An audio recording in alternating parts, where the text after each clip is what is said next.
కేంద్ర ప్రభుత్వంపై మంత్రి పొన్నం ప్రభాకర్ ఆగ్రహం వ్యక్తం చేశారు. ఉపాధి హామీ పథకాన్ని కేంద్రం నిర్వీర్యం చేయాలని చూస్తుందని మండిపడ్డారు.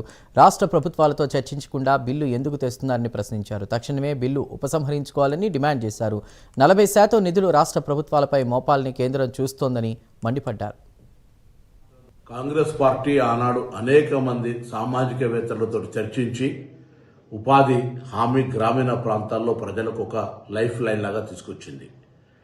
భారతీయ జనతా పార్టీ ఎన్నికల ఎజెండాలో దాన్ని ఇంకా పట్టణాలకు కూడా విస్తరిస్తామని చెప్పి ఈరోజు దానికి సంబంధించి పేరు మార్చడం ద్వారా రాక్షస ఆనందం పొందే ప్రయత్నం చేస్తూ ఉంది. అదేవిధంగా పని దినాలకు సంబంధించి పెంచినట్టే పెంచుతూ రాష్ట్రాల మీద భారం వేసే ప్రయత్నం చేస్తూ ఉంది. అన్నీ కలుపుకొని మహాత్మా గాంధీ రోజ్గార్ యోజనకు పేరు మార్చి విబిజీ రామ్జీ అని పేరు పెట్టడం వల్ల ఏం జరుగుతుందో అర్థం కావడం లేదు. ఇది పూర్తిగా గాంధీ గారిని అవమానపరిచినట్టే. జాతి పితను ఇప్పటికే గాడ్సే వారసులుగా మీకు ఒక పేరుంది.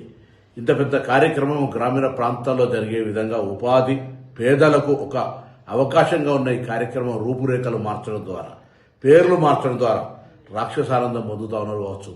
తిరిగి కాంగ్రెస్ పార్టీ అధికారంలోకి వస్తుంది. తిరిగి జాతిపిత మహాత్మా గాంధీ గారి పేరు పెట్టుకుంటాం. తిరిగి పేదలకు సంబంధించినటువంటి గ్రామీణ ప్రాంతాలకే కాదు, అవసరమైన చోట పట్టణ ప్రాంతాలకు కూడా విస్తరించే ప్రయత్నం చేస్తాం.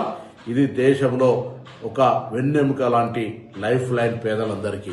అటువంటి పథకం పట్ల దోబూచలాట ఆడద్దని కోరుతూ, ఇది రాజ్యాంగానికి సంబంధించినటువంటి, అంటే మహాత్మా గాంధీ గారి పేరు తొలగించడం అంటే ఇది దేశ ప్రజలను అవమానపరిచినట్టే అనేటువంటి మాట ఈ సందర్భంగా తెలియజేస్తూ, దీనిపైన మహాత్మా గాంధీ గారి అభిమానులు ఈ భారతీయ జనతా పార్టీ కుట్రను గమనించాలని సందర్భంగా కాంగ్రెస్ పార్టీ ఆనాడు అనేక మంది సామాజిక